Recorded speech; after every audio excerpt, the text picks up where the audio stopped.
is how what Israel was suffering of that day was not just a low self-esteem issue, which they truly did have, but what they were also suffering of that day and what made them waste 40 years in the wilderness was that the leadership they had was not transformational. The leadership they had was not transformational. And I don't think they realized, I think Moses figured that out as he goes on. Joshua definitely, and Caleb figured that out. You have a handout there, and I want you to write this, fill it in as we go along. And we want to talk about transformational leadership. Of course, the information there, that this is notes that I took from Leadership Theory and Practice from Peter Norhaus. And leadership is such a broad subject. It's such a broad-based subject that we really could talk about so many different dimensions of it and never exhaust the subject. So I want to be very focused here. I want to talk about this transformational approach, and maybe somewhere in your note you can write that. This is an approach to leadership. It's a style.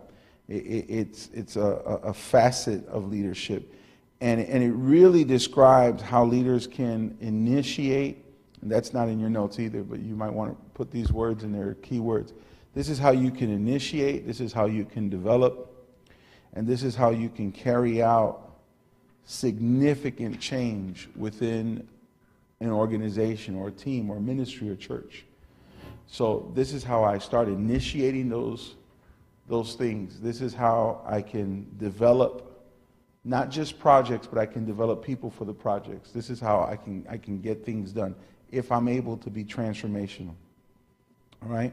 Transformational leadership, I'm going to give you some stuff. It's not this is how it's done, 1, 2, 3. This is not a definitive order, but the things I'm going to tell you are absolutely true about transformational leadership. You get it? So, I mean, there can be other things and many other things that we can talk about this approach. But this is what I mean by transformational leadership. Transformational leaders, really what they do is they set out to empower followers and to nurture them with change. That's what they do. They set out to empower their followers and nurture them with change. There was a study done back in the 70s of how leaders and followers relate one to another. How does a leader get followers? How does a leader get those followers to follow him? How do you get people to follow you along and do what you're doing? Well, they started figuring out that there has to be a relationship, there has to be something that connects the follower to the leader, right?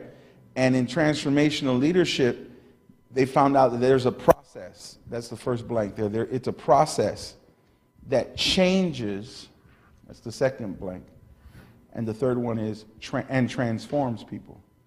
That's what transformational leadership is. They found out that the leaders who get people to move with them are the ones that initiate this process of change and transformation with people.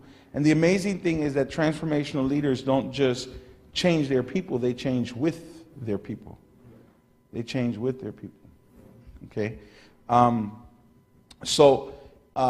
We really want to increase the influence and increase the effectiveness of leadership. Then you go to number 2. You've got to be concerned with this, because this is what transformational leadership is concerned with. It's concerned with emotions. Emotions. Values. Ethics. Standards. And long-term goals. I'll say it again. Emotions. Values, ethics, standards, and what? Long-term goals. All right, so watch the story with Moses and the children of Israel. These people have just come out of slavery. They've been there for generations, 430 years. They come out of slavery. Do they have a sense of ownership in order to own land yet? No.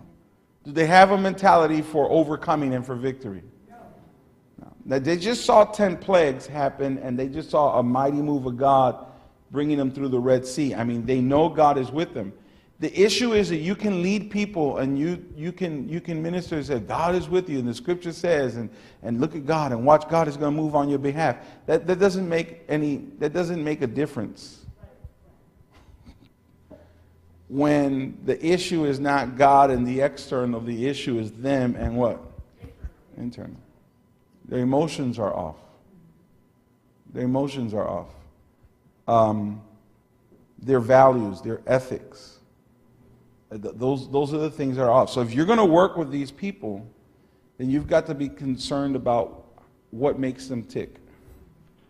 How do I get them to change from within, so that then as the Lord is doing these things, they can appreciate it, they can move along with it, they can execute the things that God is wanting them to execute.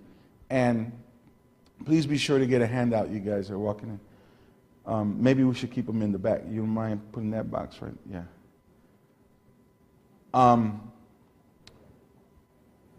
You've got to be concerned with what's making them move on the inside, because that's what's going to get them to move on the outside. And watch this. This is not just how do I get you to move into the promised land. You know, it's not just how do I get you to take these steps to cross over. There's going to be a long-term problem. Even if they had come into the promised land that day, you think that would have made any difference for them? I mean, they just had all their enemies killed at the Red Sea. They still don't believe God. So coming into the promised land, having new nations coming to attack them now for their land, it was going to be disastrous anyway, because the issue was not short-term. The issue was what? Long-term. It's issues from within. So when we talk about transformational leadership, we're looking at number 3, transformational leaders set out to empower people. Write that down in there. You set out to empower followers. Empower them. And then nurture them into change. Empower them and what? Nurture them in change. This is what transformational leaders do. I don't just want to ask you to do something for this church and ministry in order to get a goal met. I mean, I do want to ask you to do a whole lot of things. There's a lot of goals we have, and I need everyone's help to do it. We all need each other to get it done, to answer God's call for us as a community. There's a lot of goals to get met, but those goals are never going to be met if you're not here being nurtured. And I don't just mean if there's no love here and there's no. I'm talking about nurturing and empowering your sense that you can get stuff done. Make sense to you? All right.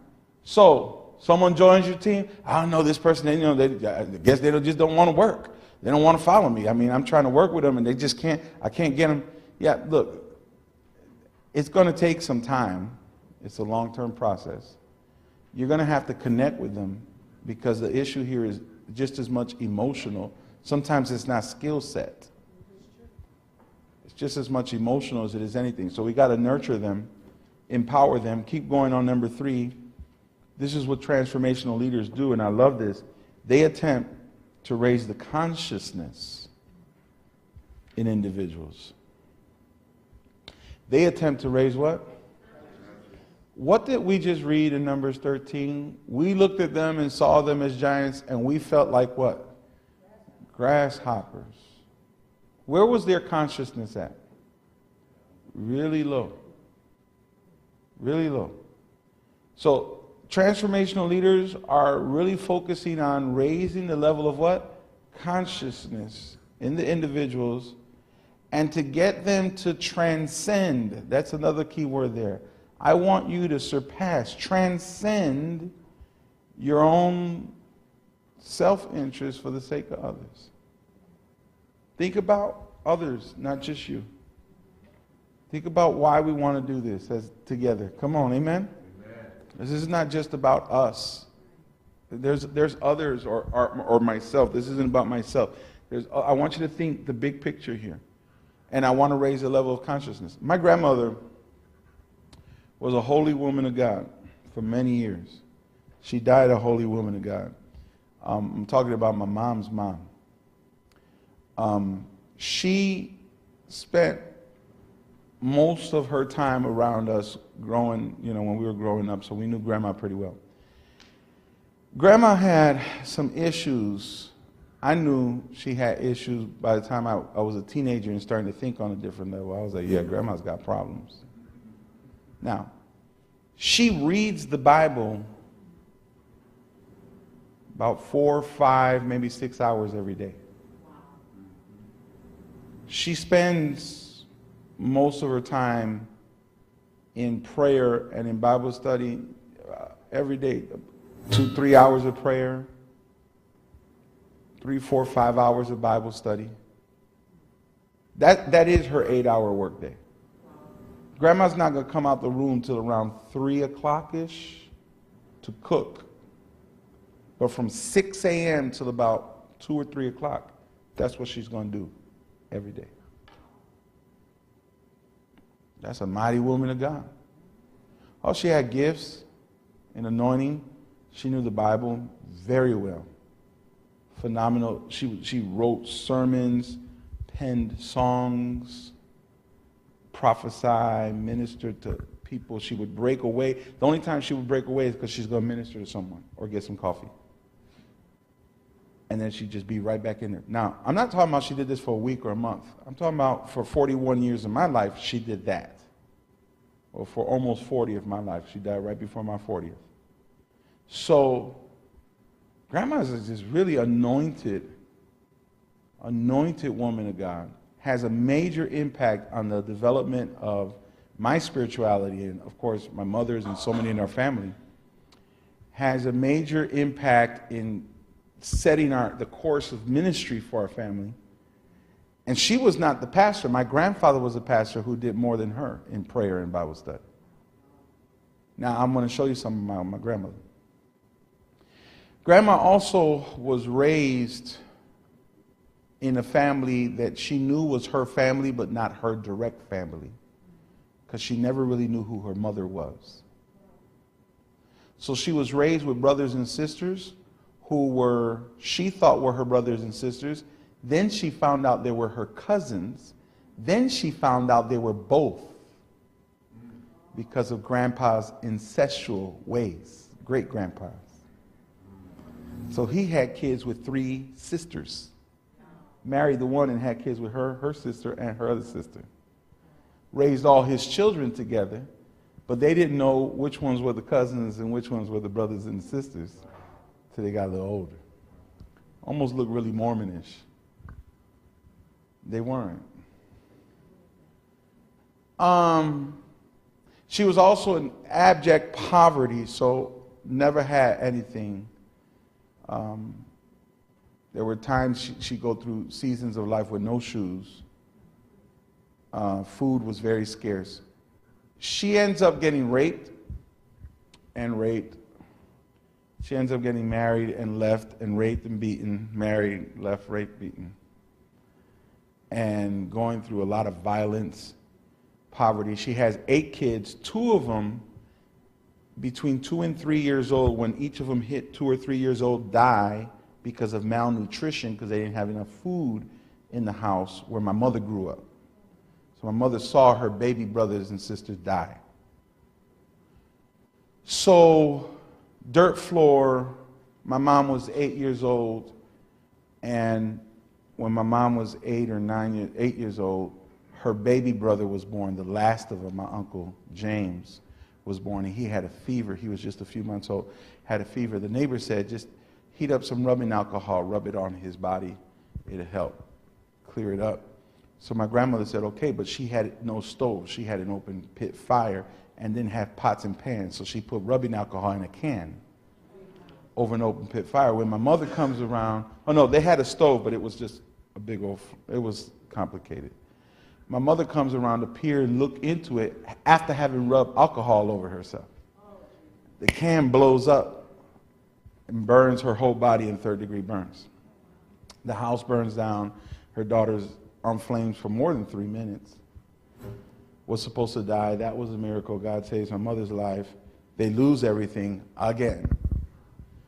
When they come to the States, it's because my mother needed some plastic surgery. And now my mom, I remember when I was a kid, she would take me around Brooklyn and say, oh, we used to live there. We used to live there. We used to live there. We used to live there. Look, this street. We used to live in that house. Look, this street. How many schools did you go? I went to the one school. We just lived in 20 different apartments in the same neighborhood because we kept getting what? Evicted. So now I'm growing up, and Grandma, you know, she spends these 6 hours in prayer. She can prophesy and speak in tongues, hear the word of the Lord, quote scripture. But then she turns around and always has food hidden somewhere. I would eat food growing up on a plate and say there's a little bit of chicken, a little bit of pork, and like this half steak with 2 mixes of rice. 2 kinds of rice. I said, why we got this buffet going on? What happened was in our house, she didn't throw food out.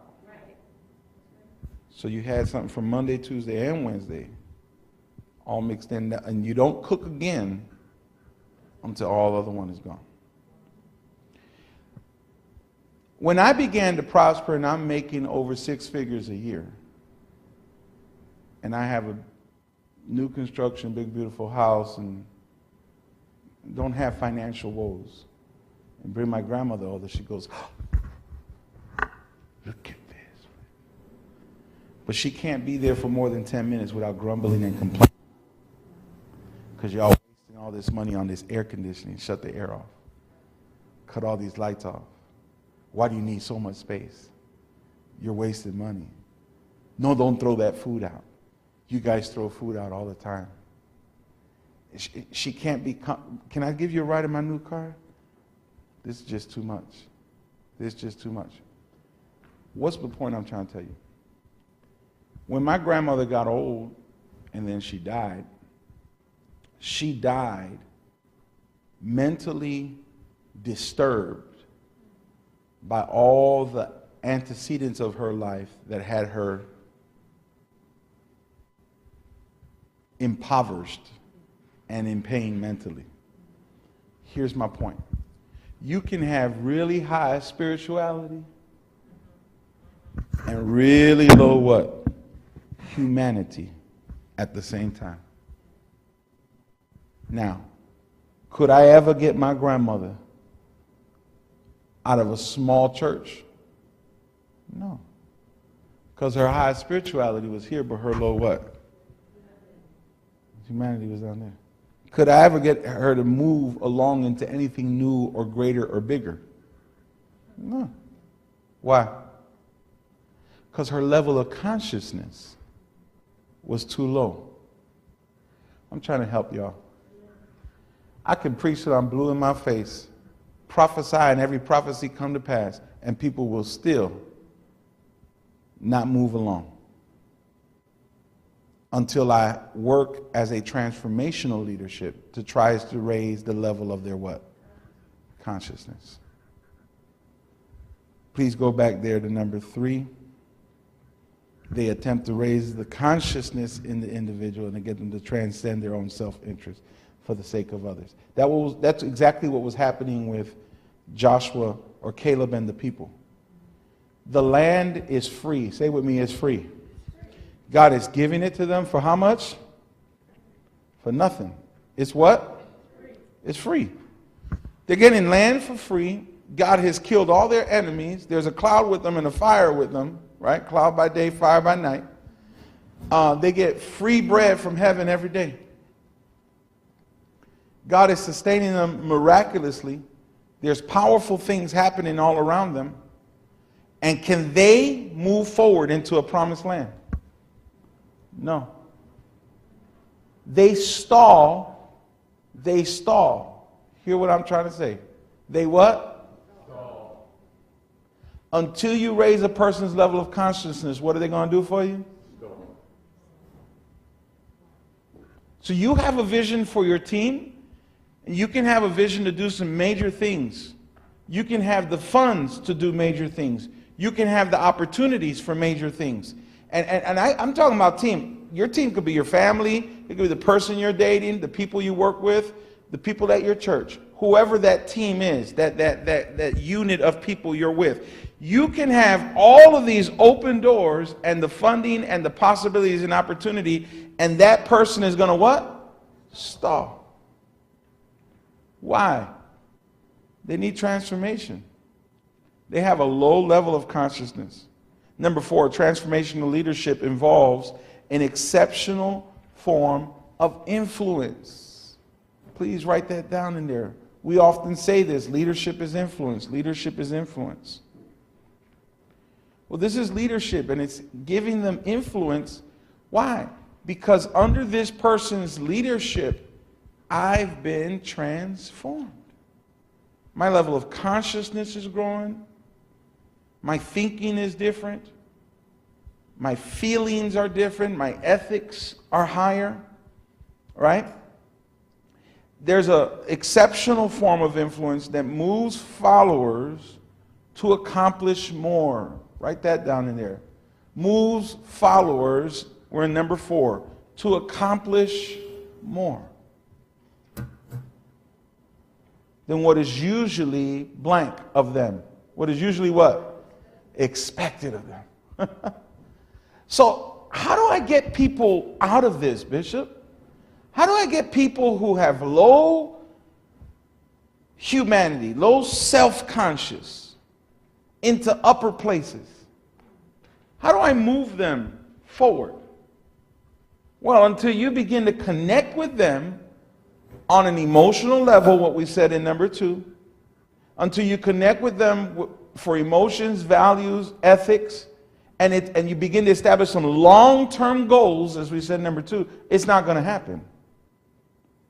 You got to have a long-term goal here, and you got to start connecting with them around more things than just the work that you're doing. And you'll understand that statement just a bit more in a few. All right? But here's the thing. I have, of course, transformational influence. Transformational leaders have great influence. Let me just give you an example of this so you see who I'm talking about. Mahatma Gandhi is this person who promotes peace and nonviolence and begins to raise the level of consciousness of the people around him.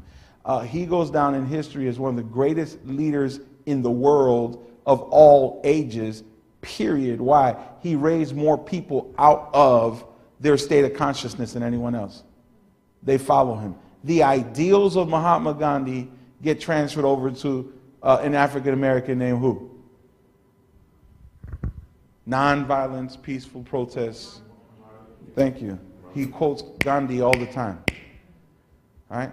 So he learns from Gandhi, he takes principles, he implements it into this thing that God is calling him to do here in the United States. And tell me, has there been another more influential leader in our country since his time to present age? No. Why does he have so much influence? How does he accomplish, how does he break and change, how does he break molds and change the laws that are established in this country against a people group for so long? How does he get hundreds of thousands of people to march with him? How does he move the political scheme so strongly? How does he do that? Well, he accomplishes it because of his influence. Well, how does he have that influence? Because he tapped into the emotions of a people. He began to show them that they can actually do more than what's expected of them. They can have more than is expected of them. They can do more than is expected. And so he moves them beyond it. So the most exceptional leaders, the most influential leaders, you're going to find this to be true, are transformational. What do we mean by transformational? Number 5. Although the transformational leader plays a pivotal role in precipitating change. That's what I just said, right? I use those examples to tell you they play a pivotal role for changes to happen. Followers and leaders are inextricably bound together. That's what you want to fill in there. They're inextricably what? Bound together in the transformation process. So, how is it that you're able to move so many people? Because everyone feels like I blank with them. I what? connect with them. We're bound together. You're talking about something in my humanity. I get that. I know those feelings. You're tapping into something more than, you're not just saying, let's vote. Let's get a Civil Rights Act passed. Let's just do that. No. You're tapping into some other things with me. Emotionally, ethically, right? You're tapping into something in me, and I feel like I connect. I feel like I can move with you. Now watch this. The transformational leader is not, they just don't lead people into change. They walk with them and change with them. So at the end of the process, I've been, oh, great man of God, we've been transformed by your ministry. Actually, I've been transformed by you while we've been doing ministry too. There's been there's a connection. So the transformational leader is inextricably bound together. Bound together is the key here. What do you think? What do you think about this? Who had more connection with the children of Israel, the 10 spies or the 2 spies? There's 12 spies. 2 give a good report, 10 give a negative. Who was connected to the people? No, the 10. Who did the people follow? The 10. Who were they connected with? The 10. What does Caleb, who's one of the 2 that says we can do it, what does he have to do? Verse 30, he has to quiet them down. There's some loud voices here in your mind telling you you can't do this. He immediately recognizes that the reason they can't cross over is because they don't have the consciousness to do it. Make sense to you? All right, or at least we can recognize that.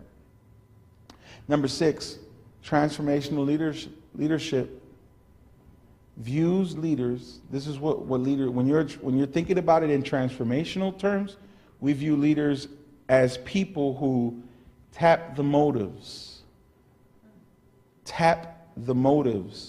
of followers in order to better reach the goals of leaders and followers. I don't know if the 10 spies knew that's what they were doing, but that's what they were doing.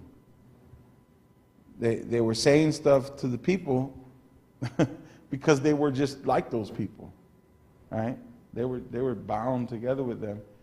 And somehow 2 of the spies and Moses are different from the rest of the folks in that they don't think the same way, they don't feel the same way about stuff, right? What they had to do was establish transformational leadership with the people prior to that moment. But they didn't have the time. There's a lesson to be learned here. 40 years later, guess what Caleb and Joshua do have? A new generation and a new people. And they certainly have tapped into the motives. How many get what I'm saying? All right? So I tap into what makes you move, what gets you to move. I know what makes you click, and now that helps us to reach goals together. Keep going because it gets a little bit more interesting here. Leadership is quite different, number 7, from power. Leadership is quite different from what? Power. Because it's inseparable from followers' needs. This kind of leadership is different from power because it's inseparable from the followers' what? Need. I'm finding out what is it that you need in order to accomplish that goal. And I'm connecting with you in order to help you get what you need so that you can accomplish that goal. That's a lot more than just power. I told my people, let's go. They didn't come with me. Yeah, power don't move people. And definitely a name tag or a title won't either. I'm a leader now. Why? They appointed me as a leader. That's the lowest form of leadership, is appointment. You still have no influence with the people. You had influence with whoever appointed you. If that. Some people get appointed with no influence. But you got put in a position, you got a title, you got a name tag, you've been given some form of power or ability to do things, right? But just because you have power doesn't mean that people are going to move with you and that you're going to reach goals, especially when their consciousness needs to be raised. You need to connect with them and find out what it is that they what? Need, and what it is that motivates them. Right? And start supplying that, start building that up, raise the level of consciousness there, and then they're going to start moving with you. Then they're going to start coming along. Number 8, I love this part. In contrast to transformational leadership. So, wait, let me just stop right there. Transformational leadership is personal, it's connecting with folks. And I don't just mean that I'm taking coffee with everybody. That's going to be impossible. I can't do that. I'm saying that in the leadership, the things that we're saying and the things that we're doing are tapping into you on a deeper level. Make sense? All right? So I'm connecting, finding your needs, tapping into motives, raising your level of consciousness. We're connecting with you emotionally, ethically. We're doing some things in order to get you to move. Now, that's transformational leadership. Here's the contrast of it. Are you ready? And this is what you're going to see that most of us do see and understand clearly. And it's not exactly bad. By contrasting it, I'm not saying one is good and one is bad. I'm just saying they're very different from each other. Okay? Because you're going to need both of them. But if you only have the one and not the other, then you're going to be in trouble. Are you ready? Number 8. In contrast to transformational leadership, if you don't have a handout, Satya has them right here. In contrast to transformational leadership, blank leadership's focus is on the blank between the leader and the follower. Write this down. Transactional leadership's focus. Transactional leadership's focus is on the exchange between the leader and the follower. So a transformational leadership is going to connect with the person. A transactional leadership is not trying to connect with the person. A transactional leadership is trying to get something done. All I'm concerned about is a what? My focus is on a what? Exchange between the leader and the follower. That's what a transactional leadership does. So that's what a transactional leadership is. I'm a politician, and I'm going to make you some promises about tax cuts in exchange for your what? Vote. There you go. What do I want? Your vote. What is the goal? To get your vote. How do I get you to my goal? Exchange. I give you what you want, so you can give me what I want. All right? Is that bad? Not bad. It's just, it's not transformational. Do either of us grow in the process? Do we connect? Do I raise your level of consciousness? What happens in Israel when all of these people are before the promised land and then they say, let's believe the word of God? Do you believe it? No. Come on, believe it so we can get the land. What is it that the leaders want? The land. What do they need in exchange? Belief. Can the people believe? No, because they have low level what? Consciousness. They need transformation. Transactional leadership works in a classroom. You do the work and I give you a good grade. Boom, there it is. Does that mean we connect? Do we transform? Do I touch your heart? Not necessarily. That's why you have those special teachers. Because they were transformational, not just transactional. Come on. Right? It happens at your job. Your boss says, hey, I want to increase productivity. Therefore, if you can produce this much for me, I'll give you a raise or a bonus. There you go. That's a what? A transaction, an exchange. All right, so what I'm trying to help you to understand is if you're going to lead, you're going to need more than just transactions. Especially when transactions are being offered and people are not exchanging. It is a sign that they need what? Transformation. Something with their emotional life, something in their ethical life is broken. They have low level consciousness that needs to be raised. Make sense to you? Seems to me that Israel was leading on a transactional model when they needed a transformational one. Make sense? So Caleb stands, Numbers 13 and 30, to quiet them down. At that point, now you're doing something transformational. Because now you're connecting with my what? My emotions, my motives. You're tapping into something deeper. All right? Now you're starting to be transformational. Let's go on. What number are we on? Number 9.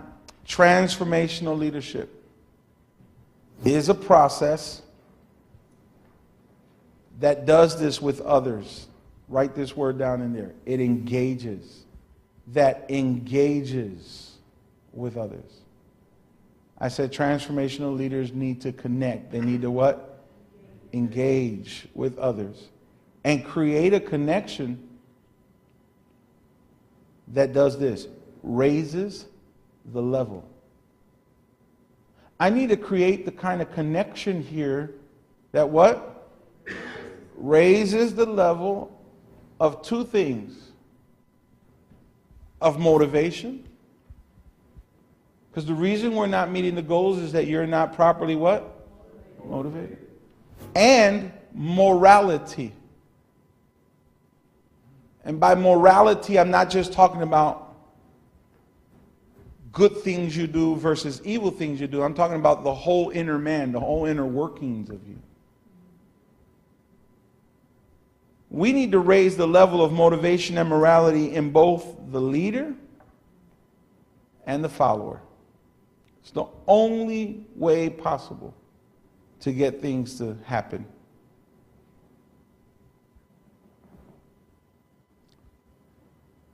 I'm looking at this building. I'm looking at a promise fulfilled. I'm looking at changes. And I'm looking at where we want to go. I know what I want to build in terms of outreach in the city. I know where we're going to get the funding for it because we're working on that.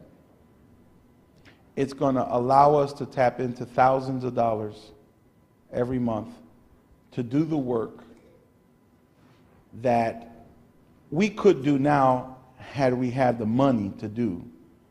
But I'll be honest with you.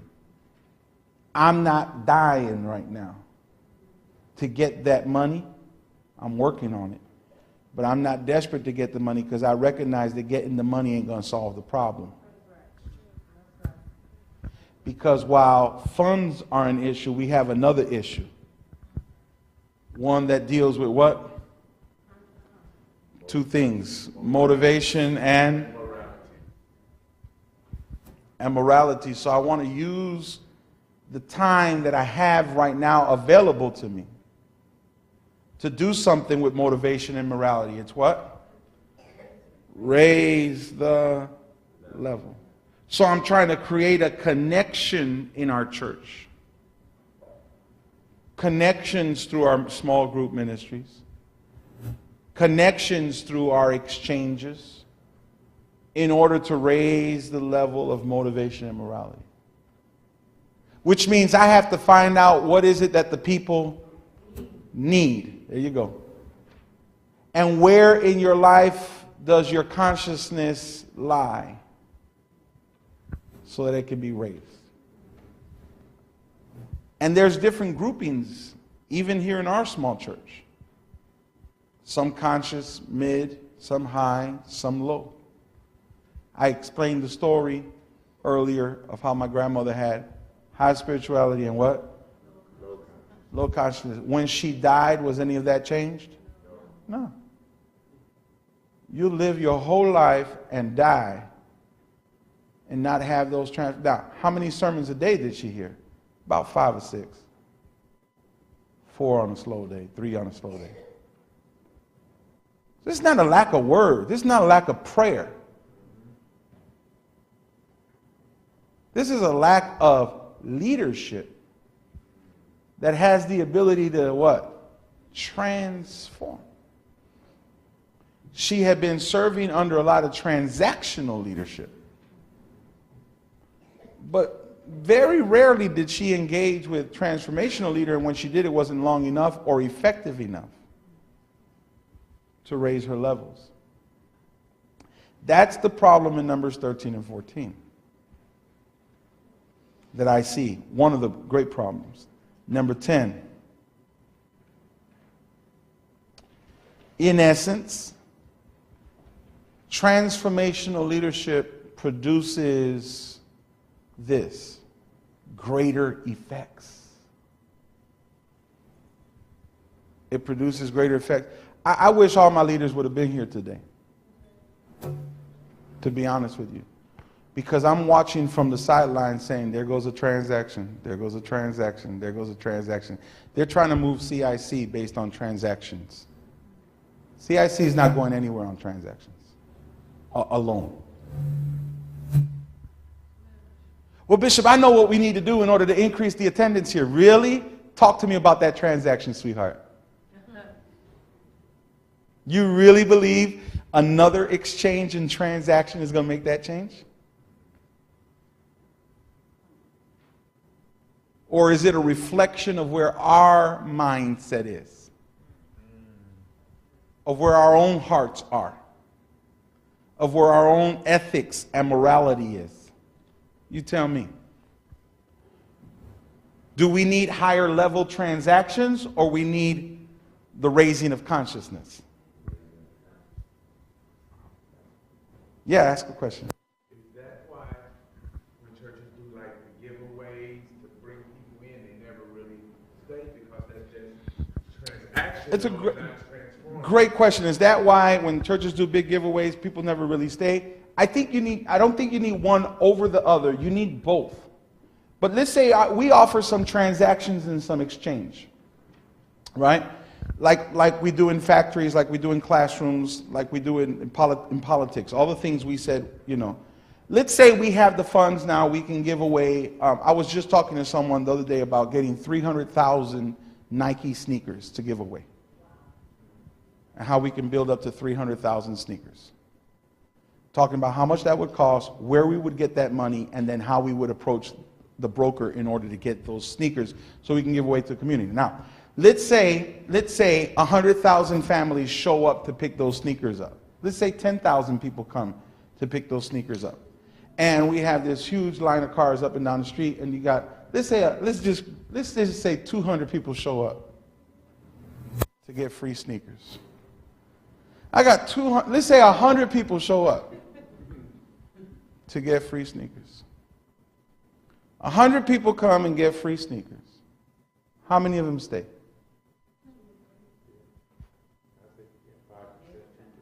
Statistics, 10. 10 will stay. And of the 10 that will stay, how many will help move the vision forward and the goals of this church? We don't know. That depends on who can be transformed. And that depends on transformational leadership.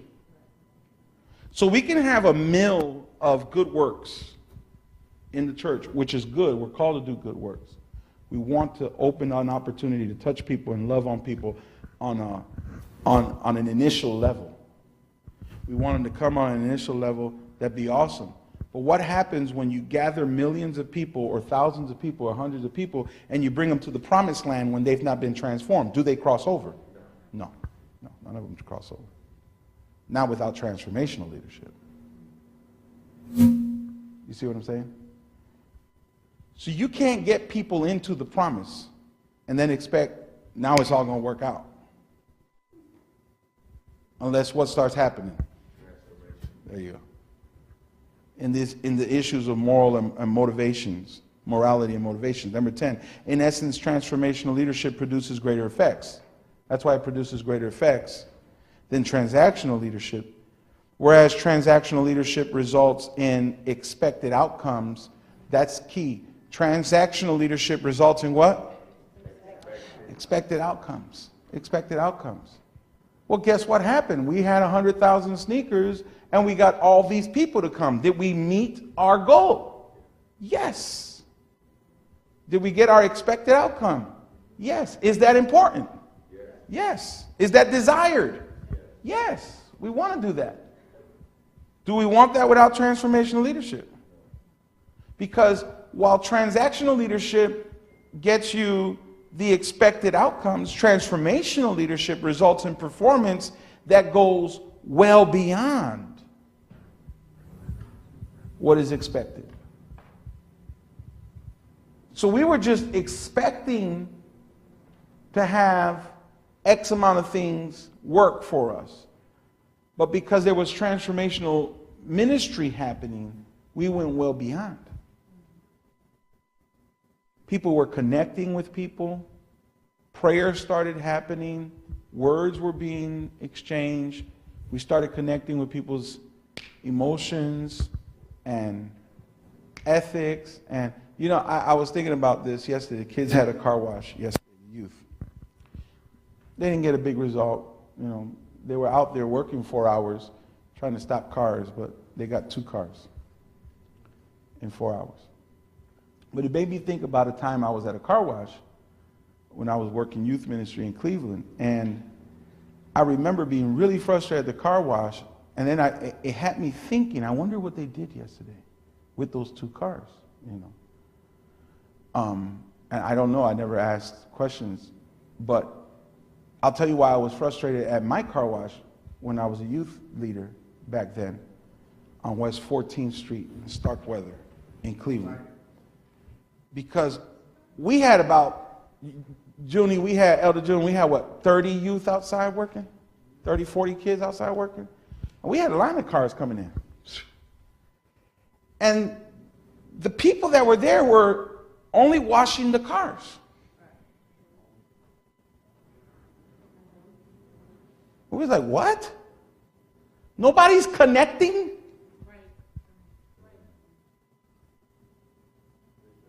Nobody's connecting? They weren't connecting with the people. So I stopped washing cars. They said, what are you doing? We need work done. I said, that's what I'm doing. Getting work done.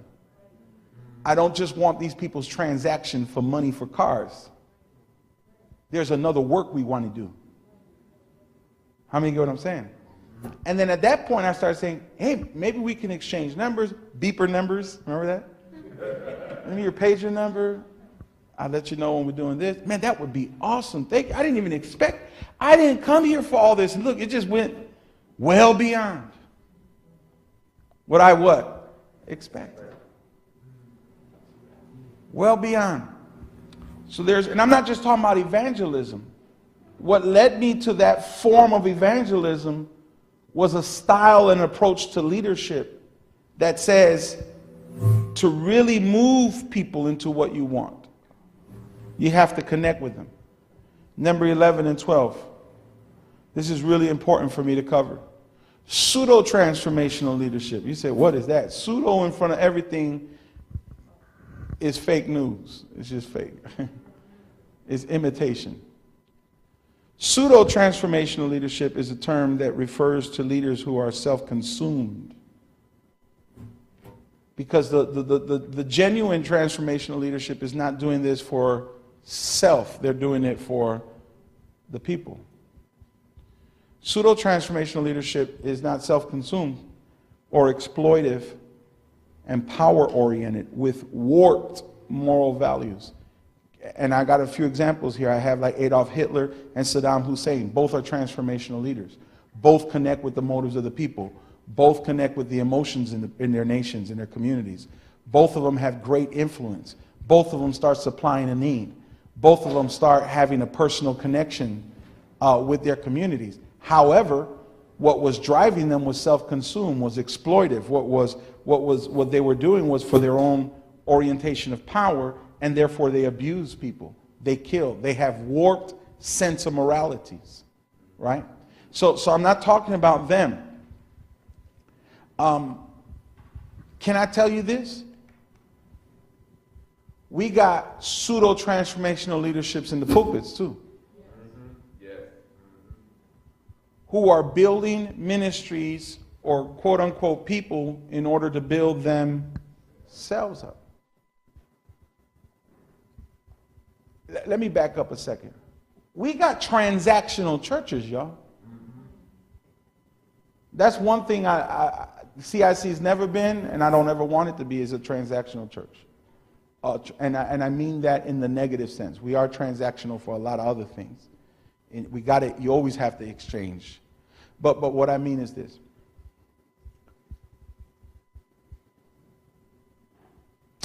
We're going to give you a presentation. We're going to give you a good presentation. It's going to motivate you. It's going to empower you, quote unquote. And then in exchange, what do we want from you? Want your money? What else?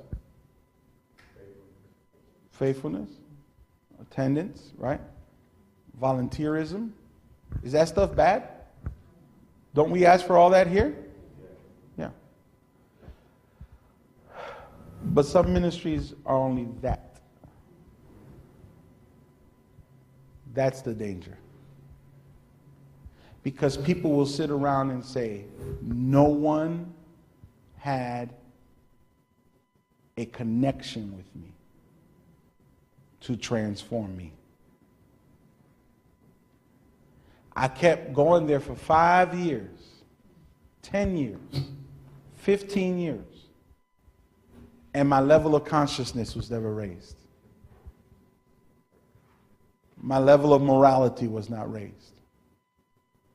Now, let me be honest. It's not just from the pulpit to the pew. It's also from the pew to the pulpit. I just want to come here. I give my tithe and offering, and I come when I can. What more you want from me? Is that purely transactional? It's purely transactional. Does it offer any transformative power at all? No. In transformational leadership, we said that the leaders and the followers are inextricably what? Bound together. It's in one of your points there. Inextricably bound together. So there is no real connection. Now you say, someone asked me, I was teaching this in Atlanta, they says, well, how do you create those bonds together? We don't have the time to even talk about that today. But there is some things that are being supplied.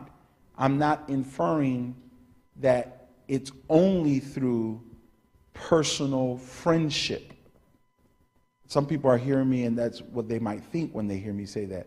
Well, you ain't never been in my house. You never called me. We've never gone out to Starbucks. Yeah, I'm not talking about personal friendship and time invested with you that way. That's not how that create. That's a way to do that. That's not the only way to do that. There was no way Caleb was going to get intimate with 2 million people in Israel. He didn't have that many days in 40 years. He could have coffee every day with somebody for 40 years and not reach them. You got to create environments that supply these things that we've listed today. Now, what I'm trying to say is I think one of the problems that we're facing in America, in American church, is that we have more and more of a transactional society coming into our churches. Because think about it, at work and at school, what is it?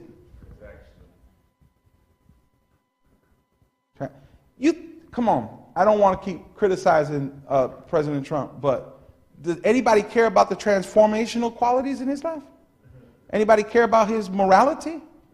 No, not even the people that voted for him say, I know he's not A, B, C, D, E, and F, G, but he can get us what we want, which is better jobs and security in our borders. Come on. Make America great again. That's what we want. So they voted for him purely based on transaction and really did not care about morality. Clearly did not care about morality. Now, what's the issue I'm trying to point to? That we live within a very much transactional society, and we bring that mentality and that form of leadership and that form of followership into ministry and into churches. So by and large, we have churches where people are coming on Sundays only on transactional expectations. Make sense? Raise your hand if it makes sense to you, just so I know. Okay. Marriages and families are like that. And it's really not really working, but they're together. How many of y'all have ever seen a couple been married 40 years, but the last 36 of them have been totally transactional? Yeah, but I love that about the old generation. They stick it out. Oh, they sticking it out. But it doesn't mean they're happy.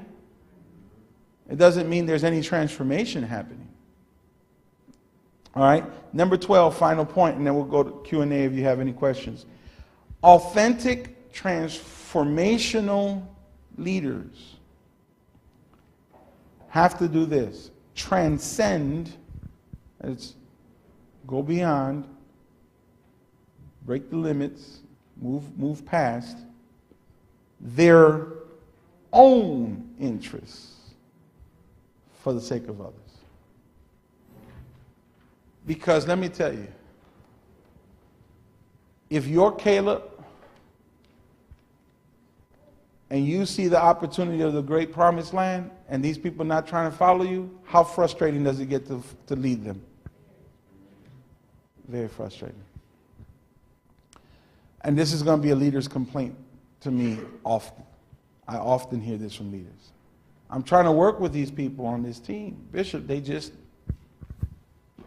no matter how many times I tell them, no how many methods I tried, no matter what I'm trying to implement,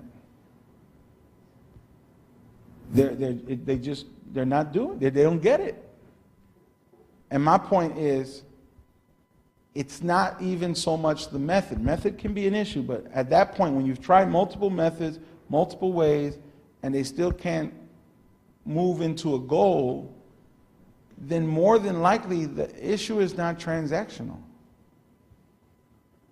More than likely here, you've got to go back to point number 2, where we talk about their emotions, their values, their ethics, their standards, and some long-term goals from within them in order to get the move to them, to move with you. We'll have to go back to number 3, where you empower and you nurture them in change. And you raise the consciousness in them in order for them to transcend. But none of that is going to happen if you're not willing to move past your own interests. And that's the beauty of transformational leaders. The ones that do it well are amazing because it's like they've really put their life on the line for other people. Listen to me. Y'all talk to me now. Just be honest with me. If you were Caleb, and chapter 13, verse 30 says, and Caleb tried to quiet the people down. Oh, he tried. Did they quiet down? No, they didn't quiet down. Because chapter 14 said they cried and yelled all night and complained the next day. Right? Watch this, watch this. I'm trying to get them to see what I want, Moses. They're not moving with me. Let me ask you something. Was Caleb there when the new generation rose up? Come on, answer me out loud. Yes. Did Caleb ever make it into the promised land? Yes or no? Don't think too hard. Yes or no? Sunday school. Hello. Yeah. Who were the only 2 original Israelites that went into the promised land? Caleb and Joshua, under Joshua's leadership. Everybody else was new.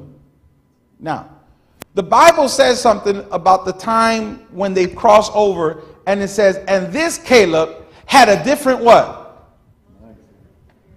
Well, mindset, but a different spirit. Looking for a King James version. He had a different spirit within him. Because now he's an old man, he's trying to take this. And I read that thing, and then I remember hearing Kevin Connors preaching about this. And it just blew my mind when Kevin Connors said, you know what I'm about to say? You remember? No? Okay. Kevin Connors says, the thing that makes Caleb amazing as a leader is that on day 1, he was trying to convince these people to be quiet and to have a good attitude. And we can make it in. But their conscience was too low. On day 2, he was still trying. But their conscience was too low. God curses them and says, y'all stay right there. You're not going nowhere. Caleb is condemned alongside them. Caleb has to wake up every day, 365 days a year, for the next 40 years. And live with them, commune with them, worship with them, lead with them, feed them, befriend them, work with them, and help them raise their children without ever catching a bad attitude toward them. Y'all missing this. Because every day for the next 40 years, I'm sitting out here getting a sunburn because y'all. I'm sitting out here in the wilderness, keep walking past my promise because of y'all. This is Caleb. I couldn't be Caleb. I think I would have honestly failed. I could do it for 6 months. Maybe I could pull it out for a year, but 40 years? And not once, watch, get contaminated in my heart to be angry at y'all and to catch an attitude and to get frustrated. Moses didn't make it. Moses got frustrated, and when God said, speak to the rock, what did he do? Hit it. There you go. And God says, you can't go in now. Why? You just as frustrated as the rest of them. Your heart just got just like theirs. Moses only sees it from a mountaintop and then dies. What could have been? Because his heart got contaminated. Can I help you, leaders? You will never lead people into anything successful if your heart keeps getting contaminated by the people you lead. You let them get on your nerves. You let them influence your thoughts. You let their feelings rub off on your feelings. You ain't going to go nowhere. They ain't going to go nowhere either. A transformational leader. Number 12, we'll say it again. Transcends his or her what? Own interests for the sake of others. I'm here for your sake, helping to raise your level of consciousness and morality, helping you transform your life, and I've got to be careful to have a different spirit. Come on, somebody.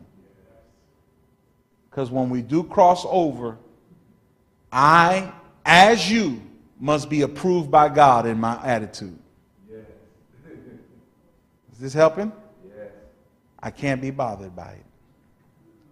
So, the transformational leader has forsaken his own interests,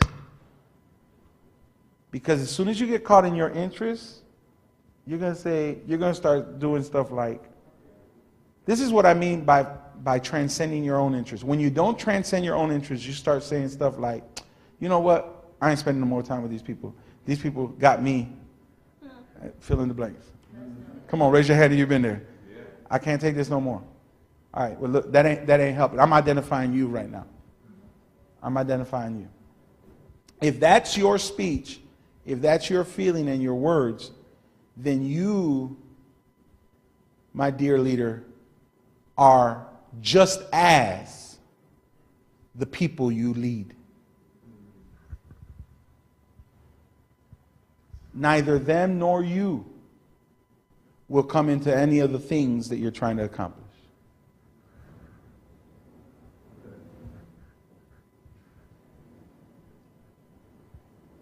But how can you do that? Or only with the Holy Ghost's help. Only with maturity. Only reflecting on what your leadership role is. Only on guarding your own heart, your own attitudes, your own mindset. How does Martin Luther King keep getting out there on the front line, letting these people spit on him without responding? Because he had already gone through Mahatma Gandhi's process and discipline of nonviolent leadership. Because he knew how to manage himself from within, so whether he's behind bars, on the front line, or getting shot up in his house, he has this motivation that transcends his own interests to lead a people out of where they are to where God leads them to go. Make sense to you? It's the only way possible. It's the only way you can do it. That is going to take some serious skills. Questions? Anybody? You got one? Let them get the mic over to you.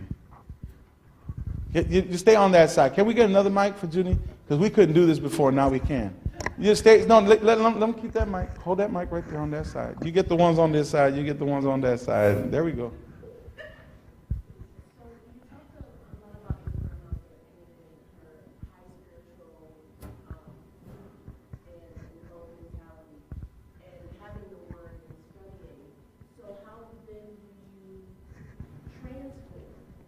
Mm-hmm. That's the question I said y'all was going to ask me. How?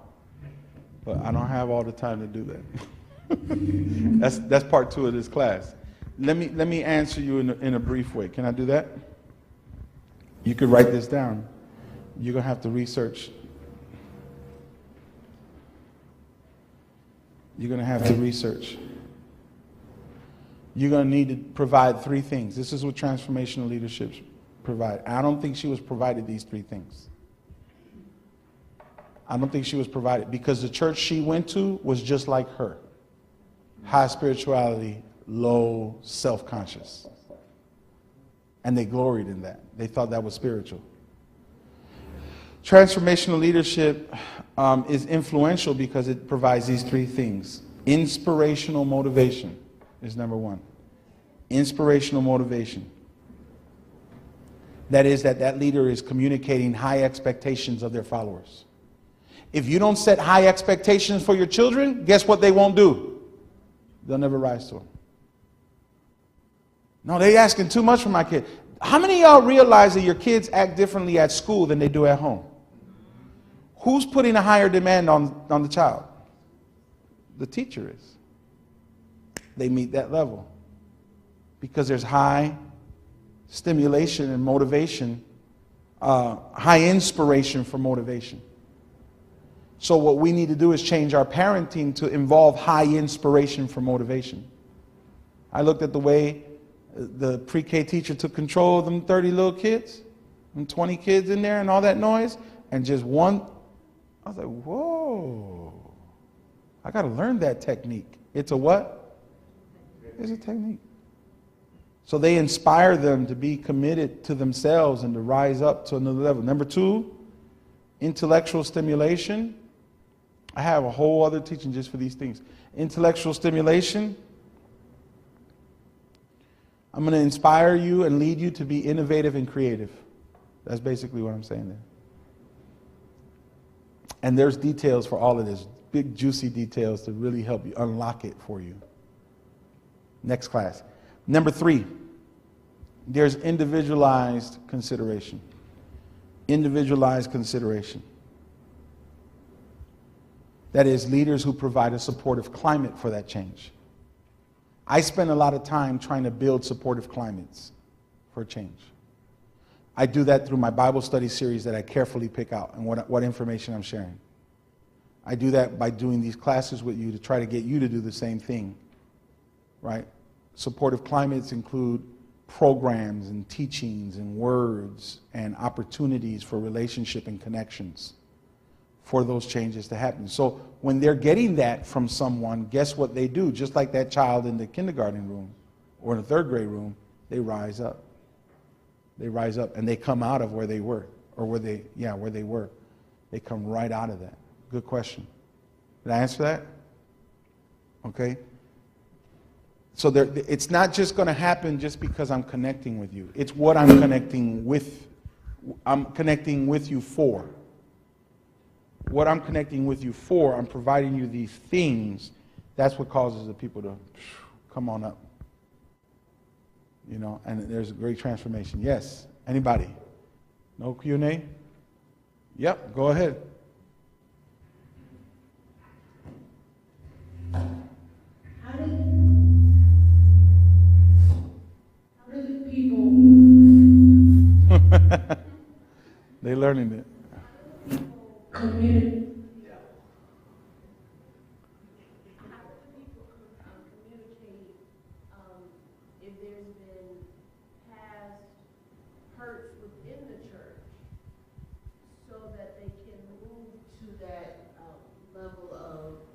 How do the people communicate if there's been past hurts within the church so they can move towards what? The transformation.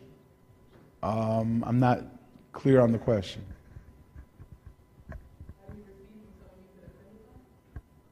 How do you receive from someone you've been offended by? Or if there's been a church hurt, you know, whatever, I mean.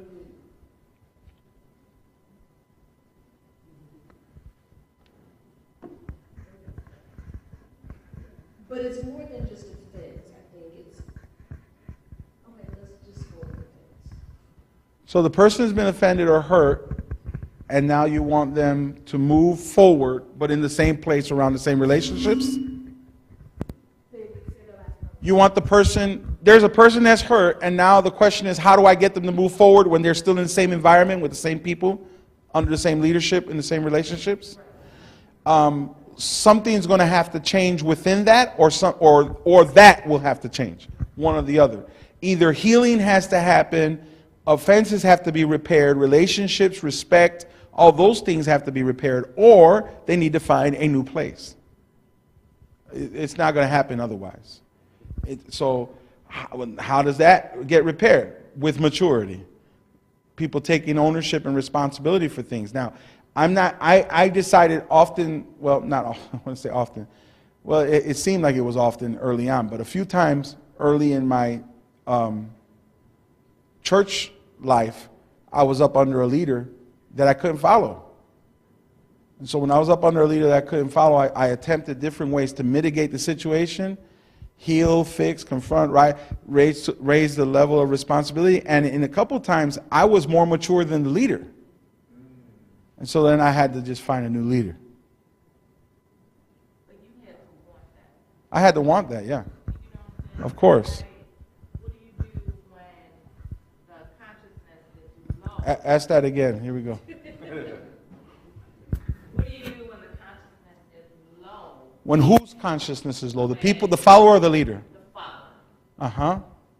And it seems as if they want to stay there.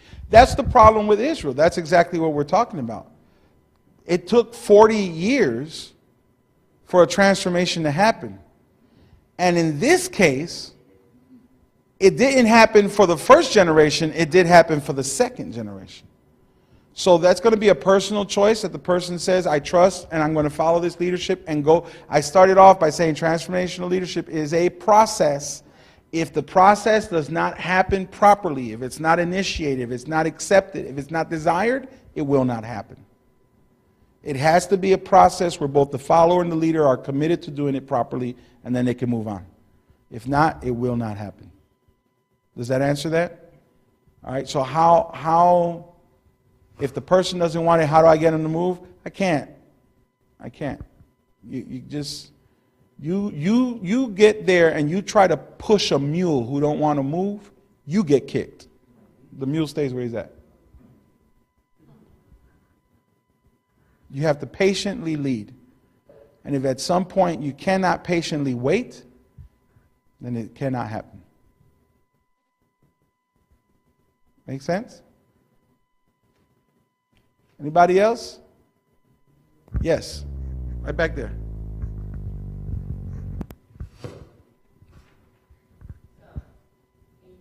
Yeah.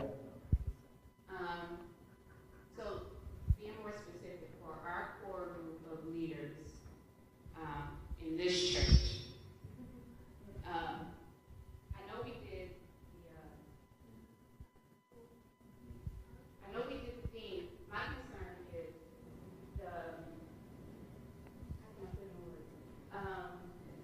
for our core group of leadership, we're going through a whole bunch of transitions, and for the most part, we're worn out. I believe I can say that and speak for a lot of people. We're worn out and we're dealing with our own things, and yet we're still persevering and we're coming in, we're trying to give our best.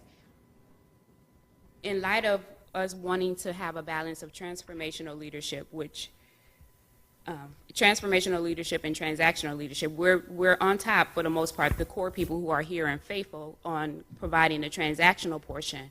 But as far as transformational leadership or being imparted to on our part, will there be a time and space set again, or is that unreasonable to ask that some sort of pouring into us so that we can, our knees can be strengthened, so our resolve can be strengthened, so we can, carry the weight of what the mission and the vision is? Can that happen?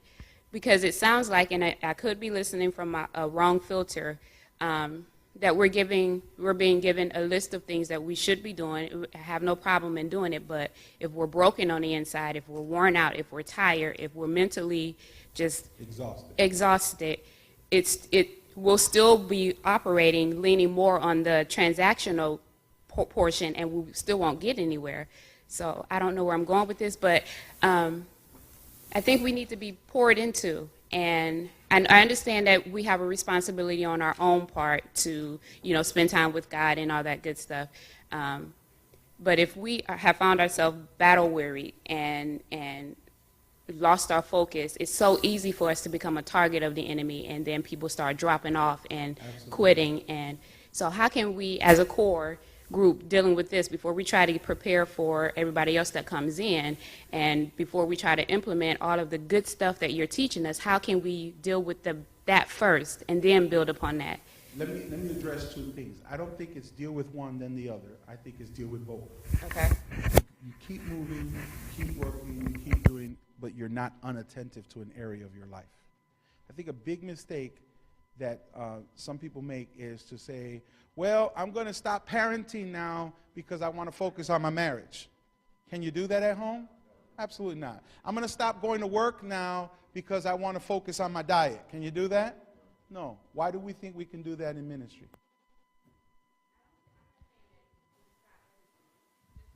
A little bit. No, but I'm saying you don't. I'm saying you continue in your commitment to whatever it is you're doing, and then you start saying, I need attention in this area. I have a need. Transformational leadership only works when the transformational leader finds out, identifies the need of the follower, and begins to, together with that follower, supply that need and transform. You understand what I'm saying? So the feeling of someone who's exhausted is, I can't. Therefore, anything that's around them, anything, the answer will be what? I can't. No, because what's the overwhelming feeling? Exhaustion. So now what I need to do I take away the extemporaneous things that they say they can't, or do I deal with the internal feeling of exhaustion? And is it the follower's responsibility to go to the transformation? It's both. It's relational. It's relational. So you treat it just like you would your family. It's relational. As a parent, I need to be inquisitive of my children, but I also need my children to speak up and learn to trust me as a parent. Now, that's only going to happen as my child develops and grows in a healthy environment. Do they learn to do that? So it might be the parent's job more at first, up until you build a certain relational status. But what I'm trying to get to, the two things is, number one, you don't stop one for another. I want to make that clear, because that stopping the one doesn't change the other. It limits opportunity for a person to move forward, because the question is, what do I move forward into? Did the Lord remove the promised land so he can fix the children of Israel's low consciousness? No. Good right there. Right? What he did was, he started addressing their area of consciousness while still giving them a promise. You understand what I'm saying? So the number two is, how, you started the question off with, how do we? How do we? And then you described what the situation was, which is brokenness, tired, worn out, and still having things to do. The answer to the how do we is, we learn specifically, and you also said specifically here in CIC, in our community. What needs to happen is, we need to learn, and I say we, I'm talking about leaders and followers, both, need to learn how to communicate need. How do we, because I need somebody to pour into me. I was even going to stop you and say, pour in what? Have you identified what the what is? Because it may not be more preaching, because someone will say, well, we've been pouring in. What you think Bishop doing? Bishop up there preaching and teaching every week. I mean, he ain't stopped preaching and teaching. He pouring in. He pouring out. Yeah, I'm pouring out a whole lot of preaching and teaching. It may not be the what that you particularly need. So I'm doing what I know to pour out corporately, but then there has to be connections. And there has to be, you have to be inquisitive enough as an individual. I must be inquisitive enough as an individual to find out what is it that I'm needing. Sometimes I think I need one thing and I really need something else. And I'm not really going to get that answer till I sit down with someone to talk about it, to let them explore things about me. I've done that with therapists. I've done that with mentors. I've done that with pastors. And then they've helped me to see, that's what I need. That's what you need. Okay. Then I find out that I get moving. That gets relief from me, right? Be a pouring into, the question is a pouring in of what? A pouring in of what? Right? And sometimes that's not something, hear me carefully, that can only be found here. That's not something that can only be found here. So you have to be really honest to say, I'm still experiencing whatever feelings I'm experiencing. We've tried different approaches and methods to fill that need, but I'm still experiencing this need. Where do I get this need met? That's going to be a conversation. All of this stuff, I start off at point number one saying this is an approach to leadership, and it is a process. It is an approach and it is a process. It's a way we're going to attempt to lead, and it is a process. It does, and it's a what kind of process?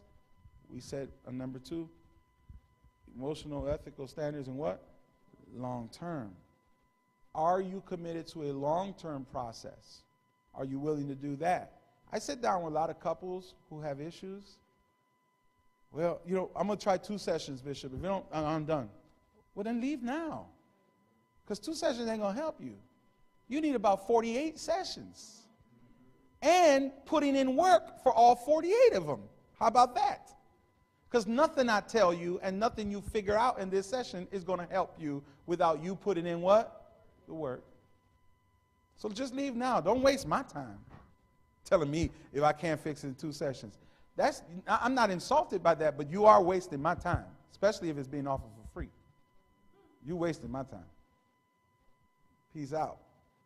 Because you have already established for yourself a short-term goal that is unattainable.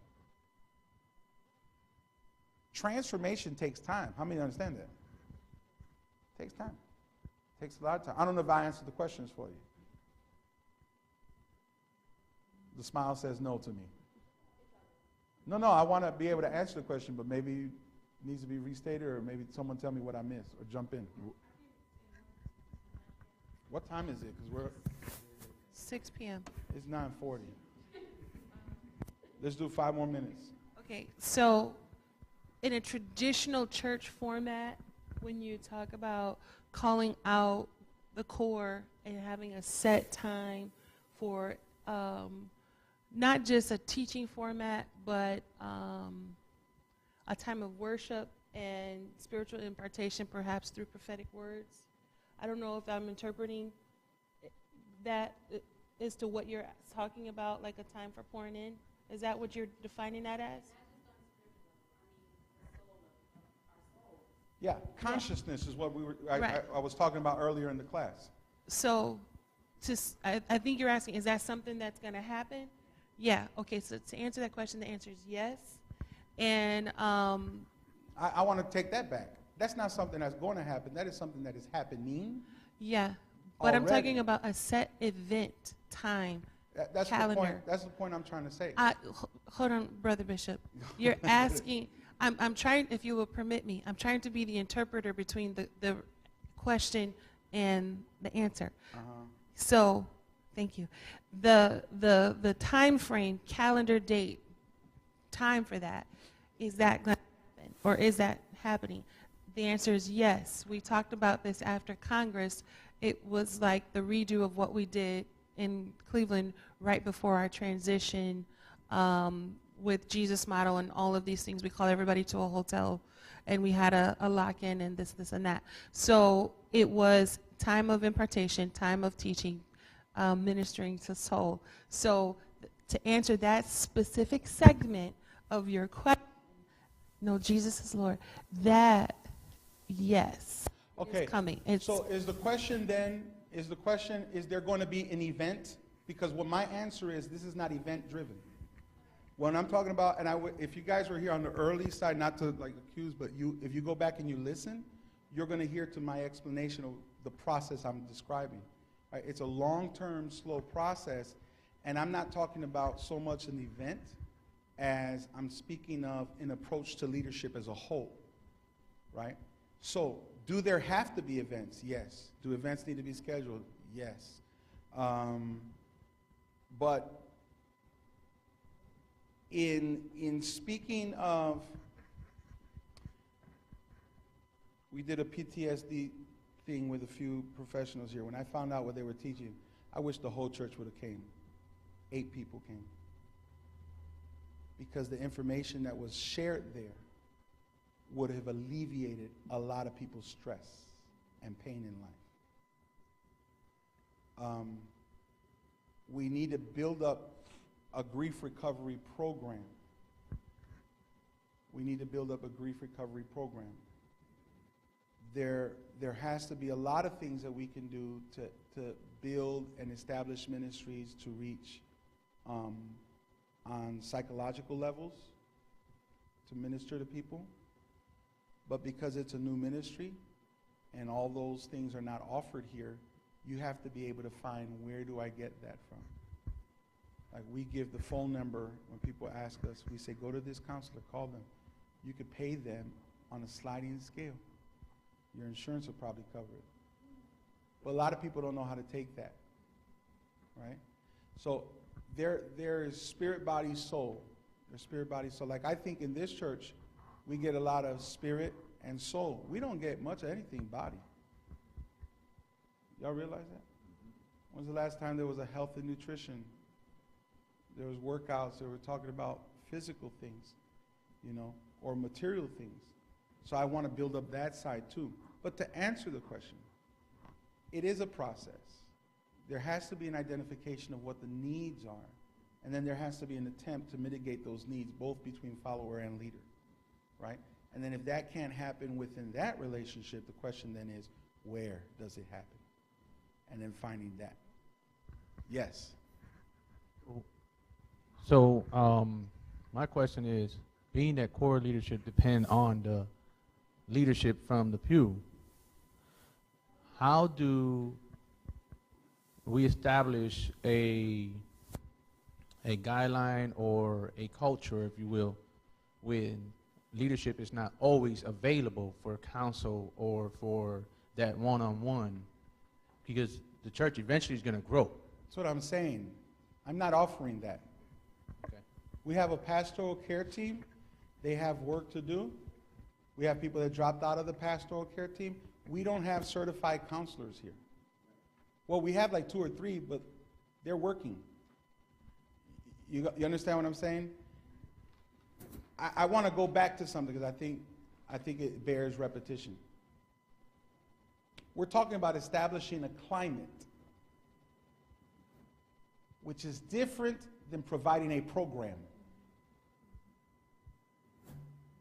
Yes or no? Yes.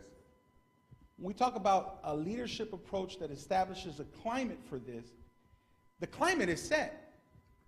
I don't know if y'all see that or not.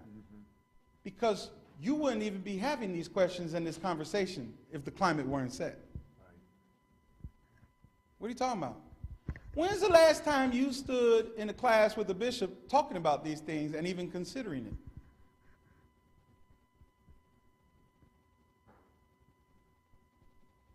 We're building a ministry and a program, and we're even concerned about these things, and we want to offer and build these things, and that is phenomenal. Because you can go to ABC Church, and it's not even a consideration. How many get what I'm talking about? We got to move towards those things.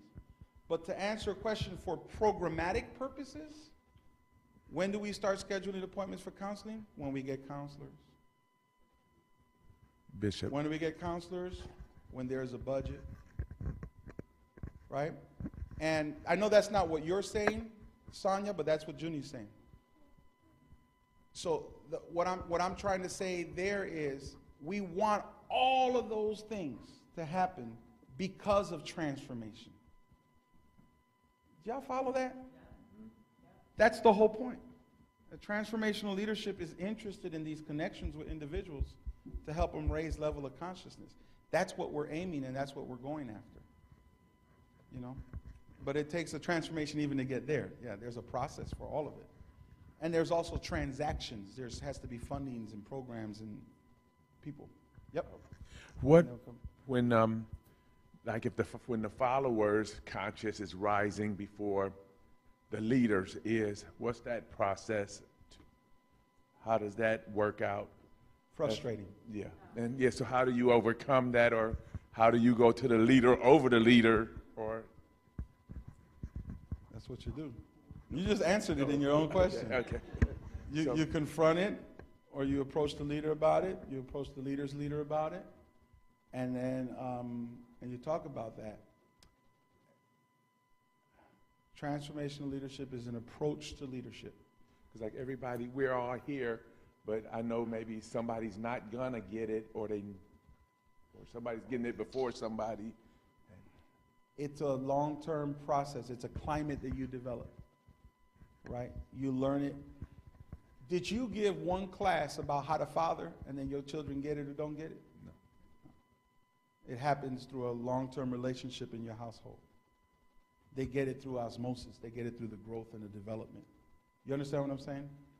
So as you begin to train and develop and mentor people, these are the things you talk about, you know, so that they begin to say, oh, I see what I'm lacking in my leader. And you got to take each case individually at a time per person, because it's all very unique, right? That's my challenge. My challenge is I work with 1, 2, 3, 4, 5, 6, 7, 8, 9, 10, 20, 30 leaders, or 30 people working. Some have small responsibility, some have larger responsibility, but each one has different styles, different personalities, and different approaches. So it's then identifying how do we strengthen those styles and those approaches for each leader. And when the situation is one where, for whatever reason, a person is dissatisfied with their leadership, then you do what the Bible says. You confront it, you talk about it, you deal with it. You do what ethics say. You identify needs. You talk about how to meet those needs. You develop a plan for them. If then there's a failure for that, having known what the need is, then you find a new leader. You know? If it's being unaware, then you make them aware. Okay. Last question, yes. How do you communicate the need when the system has broken down? That's too broad of a question. Well, I know you're saying communicate the need. You know, like I know you mentioned with the parenting situation, a parent communicates with the child communicates with the parent. But that's in a familiar situation. Let me ask you a few questions. When you say it's broken down between whom? The people and the people that they're supposed to go to.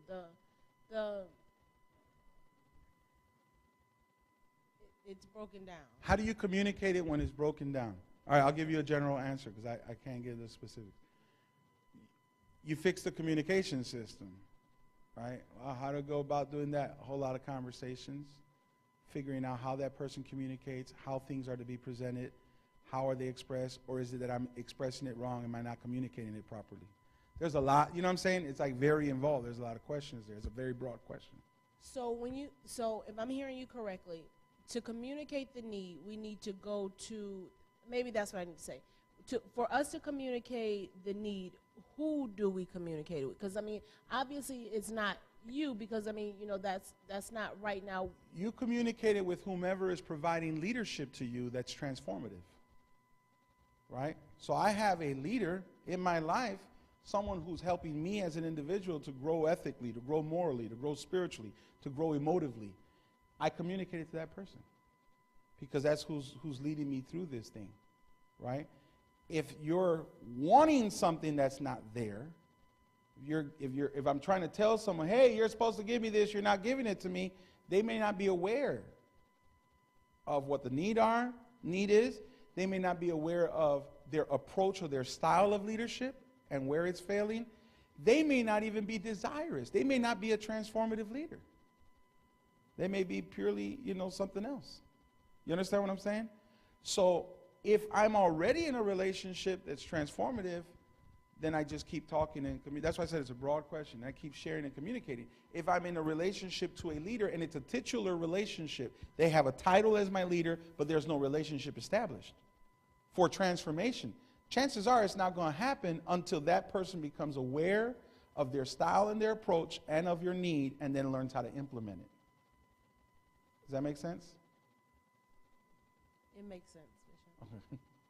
We are so late. God bless you. See you in a few. Hey, wait. Now I have this question for you. Because Sonia just raised an important issue here. How many of you feel that way? Frustrated, wore out. Raise your hand. Because she said the majority. 1, 2, 3, 4. Frustration? No, but the whole feeling. Exhaustion, wore out, frustrated. I got 3 hands. 4. No. It's not a wrong or right thing. It's a great thing. You got your pastor raising her hand. That's important to know. 1, 2, 3, 4, 5, 6. Now I got 6. Okay, good. Good. Because that's an important, because I honestly don't feel that way. So I'll just run, No, I do feel that way. I've learned how to, how to manage it in my life in a certain way. But